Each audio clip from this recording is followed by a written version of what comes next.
মমতা ব্যানার্জি প্রযোজিত, মোহাম্মদ সেলিম নির্দেশিত, ব্রাত্য বসু অভিনীত।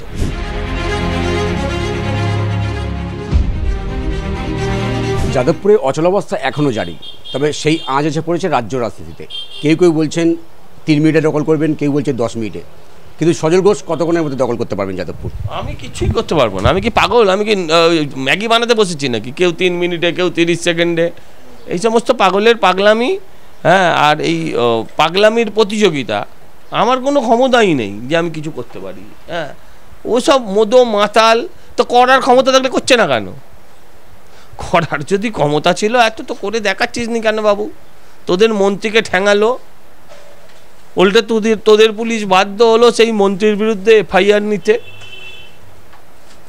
আসলে পুরোটাই হচ্ছে মমতা ব্যানার্জি প্রযোজিত, মোহাম্মদ সেলিম নির্দেশিত, ব্রাত্য বসু অভিনীত পুরো বিষয়টা।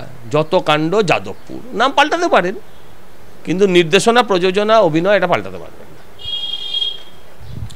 আমাকে বলুন তো, কারা ভোট চাইছে? কারা কলেজের ভোট চাইছে? উপনির্বাচনের, এই কলেজ নির্বাচনে স্টুডেন্টস ইউনিয়ন ভোট কারা চাইছে? আর কে চাইছে? আচ্ছা, নকশালরা তো দেশের ভোটই চায় না। তার যারা সংসদীয় গণতন্ত্রে বিশ্বাস করে না, তারা যাদবপুরে গণতন্ত্র চায়। আপনি বুঝিয়ে বলুন। এরা নো ভোট টু বিজেপি করেছে, এরা নো ভোট টু বিজেপি করেছে, লেকিনি no vote to BJP oblique Trinamool. No vote to BJP মানে কি? Vote to Trinamool.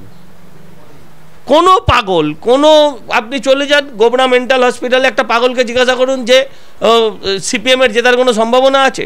কোনো পাগলও হ্যাঁ বলবে না। কোনো পাগল কংগ্রেসীও কংগ্রেসের জেতার স্বপ্ন দেখবে না।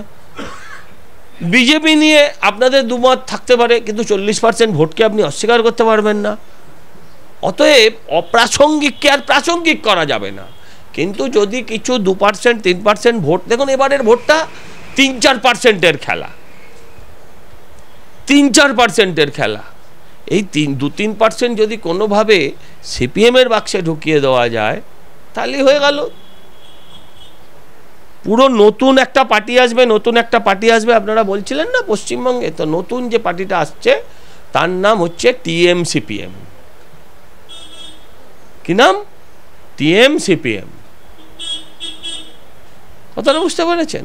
সিটা কমন, হ্যাঁ, দিয়ে আপনি লিখুন, বুঝতে পারবেন।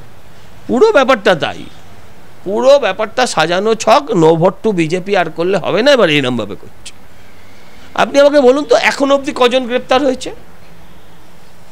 মন্ত্রীর গাড়ির কাঁচ ভেঙে চুরমার করে দিয়েছে। আপনি বলুন কজন গ্রেপ্তার হয়েছে? একজন। কেন একজন গ্রেপ্তার হবে? যদি এটা আমাদের কারোর হাত দিয়ে হতো, পুলিশ এতক্ষণে বাড়ির ভেতর থেকে, হ্যাঁ, তাকে চুলের মুঠি ধরে টানতে টানতে নিয়ে এসে ঢুকিয়ে দিত। কেন গ্রেপ্তার হয়নি? আপনি বুঝিয়ে বলুন। লোকে বলে যে বিজেপি তৃণমূল আতাত, এটা এস্টাবলিশ করতে পারে যে সিপিএম এগুলো পারে। কিন্তু মানুষের, ভগবান আমাদেরকে মাথা দিয়েছে, চিন্তা শক্তি দিয়েছেন। আমাদের চিন্তা শক্তি দিয়ে চিন্তা করে বার করতে হবে যে প্রকৃত সত্য কোনটা। যদি সিপিএম না হারাতো, তাহলে আজকে আপনি যার সাথে কথা বলছেন সে আজকে MLA হতো। তাকে তৃণমূল হারায়নি, তৃণমূল রিগিংয়ের কাছেও সে হারিয়েনি, সিপিএম দায়িত্ব নিয়ে হারিয়েছে। আপনি আমায় বলুন না, সুজন চক্রবর্তী উড়ে গেল নিজের যাদবপুর ছেড়ে ওইখানে লড়তে। অত সুন্দর সায়নী ঘোষের মতন প্রার্থীকে না কমব্যাট করে চলে গেল বুড়ো দাদু সৌগত রায়ের সাথে লড়তে। মাঝখানে দক্ষিণ কলকাতা, তারপর উত্তর কলকাতা বাদ দিয়ে দমদম। কেন ভাই? কারণ ওখানে জানতো ওখানে এমন একটা ভোট আছে যে ভোটটা সুজনদা গেলে সুজন চক্রবর্তী ফিরিয়ে আনতে পারে সিপিএমে। আর সিপিএমে ফিরিয়ে আনলে তৃণমূলটা জিতে যাবে, বিজেপিটা হেরে যাবে। আচ্ছা, 52-53 বছর পর জ্যোতিবাবুর পর প্রথমবার বরানগরে সিপিএম ক্যান্ডিডেট দিয়েছে আমার বিরুদ্ধে। কেন? আমায় হারানোর জন্য না, বিজেপি যাতে জিততে না পারে। আর দুটোতেই ওরা সফল হয়েছে। হ্যাঁ, সব জোট বেঁধে ভোট হয় না।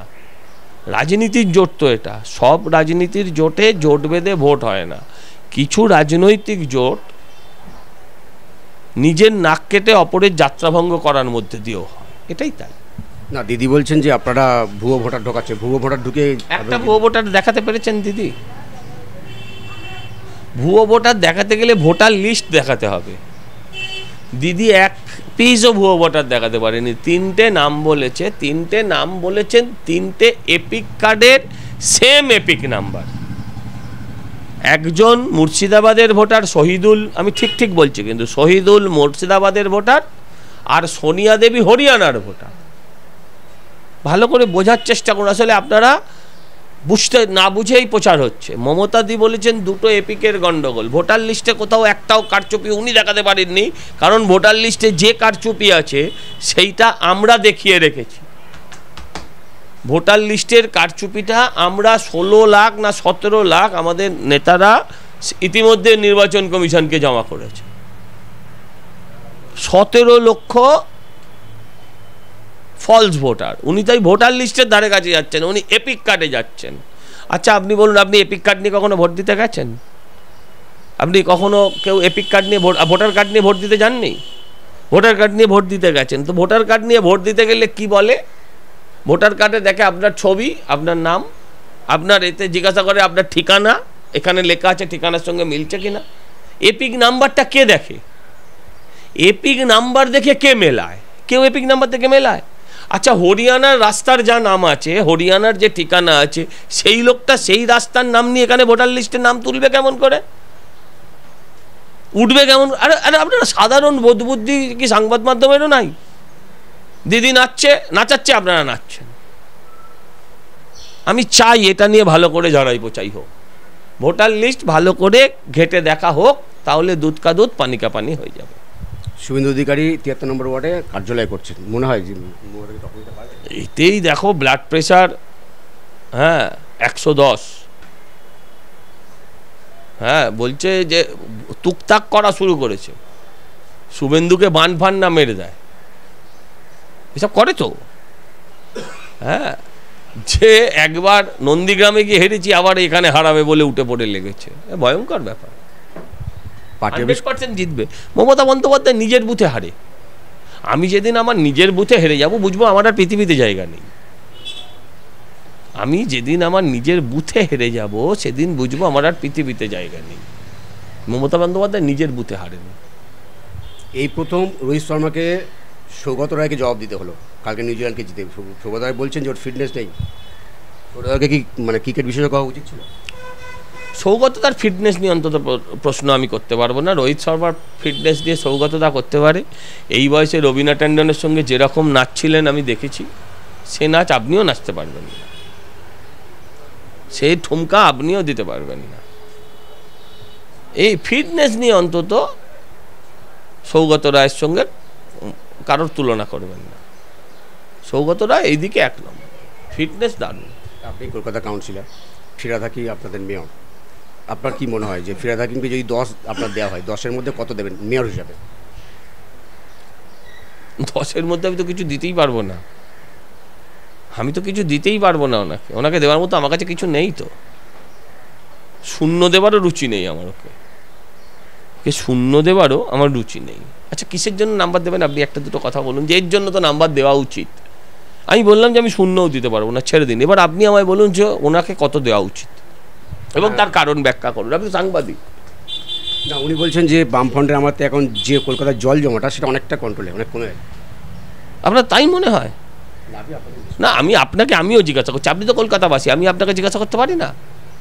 পিজিতে জল ঢুকেছে, মেডিকেল কলেজে ওয়ার্ডের ভেতর জল ঢুকেছে, আপনি কতবার দেখেছেন বাম জামানায়? তো এখনো দেখছেন, তাহলে কোথায় পাল্টালো? কোথায় পাল্টালো আপনি আমায় বলুন। হ্যাঁ, 2-3 বছর ভালো করে বৃষ্টি হয়নি, সেটা আলাদা কথা। হ্যাঁ, ওরা ঠাকুরকে ডাকে, ঠাকুর বৃষ্টি দিও না, ঠাকুর বৃষ্টি। MIC যে ড্রেনেজ, সে রোজ সকালবেলা উঠে, আমি জানি, ঠাকুরকে ডাকে, ঠাকুর আজ যেন বৃষ্টি না হয়, ঠাকুর আজ যেন বৃষ্টি না হয়। তাহলে আমি ফিরাকে 10-এর মধ্যে কত দিলেন? আপনি আগে বাংলায় বোঝেননি? বাংলায় বলেছি, এক কথাই বলেছি। ওনাকে কোনো কিছুই দেওয়া যায় না, ওনাকে দেওয়ার মতন কিছু নেই আমার কাছে। শূন্য দেওয়ারও রুচি নেই, শূন্য দেওয়ারও রুচিটাতে আমার বাজছে, রুচিও নেই শূন্য দেওয়ার, যে আমি কোনো শূন্যও দিতে পারি। ধন্যবাদ আমাদের মুখোমুখি হওয়ার জন্য। 73 নম্বর ওয়ার্ডে কার্যালয় তৈরি করে মমতা বন্দ্যোপাধ্যায়কে সরাসরি টক্কর দিতে পারবেন শুভেন্দু অধিকারী, এমনটাই মনে করছেন সজল ঘোষ। ক্যামেরায় রবি দত্তের সঙ্গে বিশ্বজিৎ হালদার, ওঙ্কার বাংলা।